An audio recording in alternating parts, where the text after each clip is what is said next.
All right. Well, thanks for everybody for sticking around. At this point in time, I'd like to invite Timmy L'Heureux, the filmmaker behind Pick a Movie, to come on up here and join me for. There he is. A little Q&A. Have a seat. So I have to say, before we get started, the place that your film took place in, I have been to actually. This is a real place, and I'd like you to talk about it. It's like as far as like selecting your location. Tell me about the location for Pick a Movie. Yeah, Whammy is a very real video store in Los Angeles that opened up maybe 2 or 3 years ago. And it's an event space. So they have VHS tapes you can buy there, some movie posters, but then it's also a micro cinema that can hold about 50 people, and they're doing screenings of old stuff, and they do stand-up nights and sketch comedy nights and stuff like that. So it's just a fun, amazing place, and I just naturally found it because I love VHS, and it popped up on my Instagram, and as I was starting to scout locations for this, I went down there and was like, this place is amazing. It's so cool. So many movies. I've bought so many movies. Well, tell us a little bit about the casting of the film and how you got the characters together and just the process of casting. Yeah, so a friend of mine, her name's Jenna, was the first person I ever talked to and approached about the project, and she was supposed to be in it, and actually dropped out 5 days before we filmed due to personal reasons that I won't go into. And I always kind of had a second person in mind, my friend Chelsea, who I've known for a long time and is hilarious and did a lot of Groundling stuff and has a lot of a good Instagram and TikTok following. And I called her 5 days before we shot and was like, are you available Monday? And she was like, yep. And I'm like, great, you're booked. Let's get in there. And then Roberto, who plays the stranger, he and I are on an improv team. We do improv in Los Angeles together, and his soon-to-be wife and mother of his child, Amelia, is the director. So we've been performing improv under the team named Pug for the past 3 to 5 years in Los Angeles. And so when it came time to put everything together, I was like, Roberto's going to be the stranger, Amelia's going to direct, and then one of the extras, Ryan Hernandez, is also on the team, and he was the angry customer who steps over me when we're throwing the movies on us. He's also on the team, so yeah. What kind of obstacles did you run into during production? All of them. If anybody's here, a filmmaker, everything went wrong on the day. That American Beauty shot that we do, that thank you for the laughter that came from that. It was, you don't know when you're making something if it's going to be funny or not. And hearing your laughter when that shot shows up and I'm laying on the ground and the movies are being thrown on me, hearing your laughter just warms my heart. But that shot ruined the day.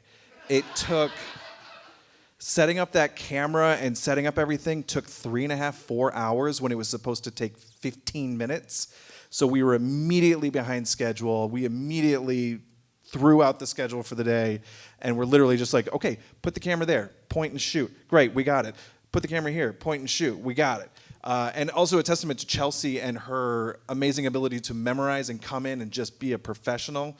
She had 5 days to memorize that. Not that it was a ton, but she never messed up once. We never messed up. There's no blooper reel. I wanted to put together a blooper reel at the end, but there's no bloopers. We didn't mess up. So that's why I put we accidentally recorded the shot, the setting up of the American Beauty shot. We accidentally recorded it.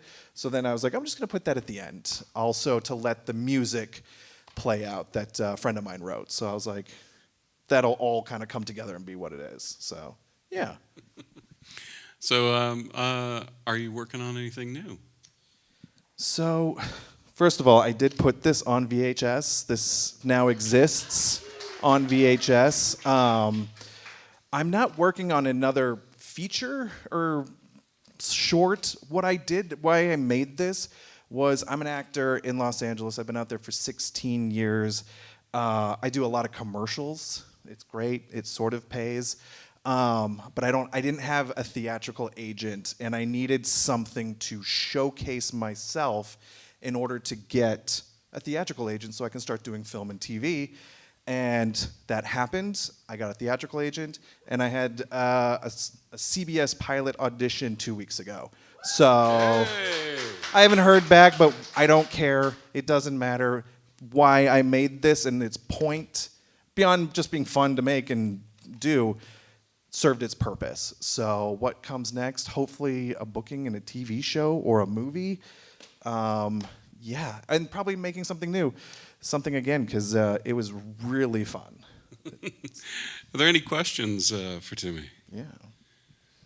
Anybody got any questions? So I did get a question from my stepmom. She asked about the Rufio moment in the movie. This has been a problem the whole time. Who understood that movie reference? Great. Thank you. Would you blurt it out what movie that's from? Hook. Hook. Where's the hook? And it's the first moment when Peter Pan or Robin Williams is in Neverland with the Lost Boys, and Rufio, Peter Pan's replacement, shows up, and they go, Rufio, Rufio, Rufio. And I decided that that was kind of like the cute couple thing that they do together to kind of like get each other out of the fight, to get each other out of the bad moments. But it has gone over everybody's head. Apparently Hook wasn't popular. So, yeah. It feels like we're having the character manifest right here and now. Like they are the same person. Let's hear it for Timmy L'Heureux and past the movie. Oh, question? We got a question? Yeah. Go ahead. Yes. I have my unicorn movie that I can't find, and you probably won't even know what I'm talking about. The Big Bus. Does anybody know about this movie? Yes. Thank you. It's the airplane knockoff. It's wild. It's so weird. It's such a weird movie. It's such a weird movie. I want to find it on VHS, and I can't, and nobody knows it exists. It's the one about the gigantic bus. It's the gigantic bus that's touring the country. And who's in it? The only one I remember is Murph Dunn, because I've met Murph Dunn a couple of times from the Blues Brothers. He's the only one I know who's in it. But beyond that, I'd have to look it up again. It's got a great poster, by the way. Yeah. Oh, sorry, there's a question over there.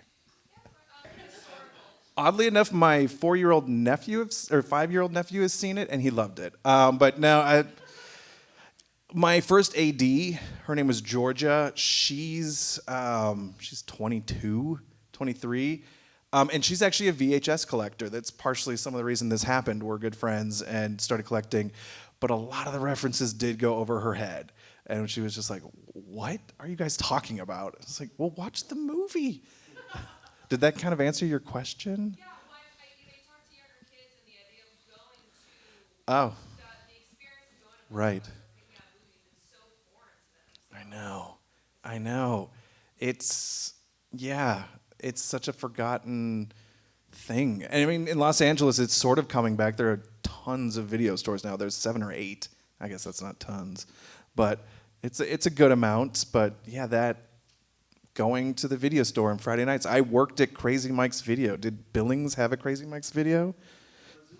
Missoula did, for sure. I worked at that one too. Yeah. But yeah, it's gone. Nobody knows that experience of walking the aisles and picking up the box and reading it, and yeah. Make your own stuff. Yeah.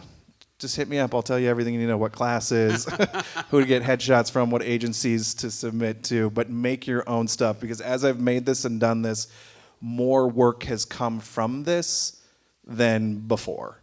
So, and when you make your own thing and you do your own thing, it generates this, like, I like to call it actor electricity. Once you're doing something, or you're taking a class, or when you're doing stuff, more stuff happens. When you're sitting around waiting for the phone to ring, nobody waits for the phone to ring. When you're waiting for your email to come in, Right. Nothing happens. I've been very busy this past month with new auditions and commercial bookings and screening this in another festival, which we won. We won Best Rom-Com at the Silicon Beach Film Festival. Hey. Congratulations. Thank you. Yeah, it's romantic as fuck, right? Any other questions? All right, well, let's hear it for Timmy L'Heureux and Pick a Movie. Thank you so much, guys.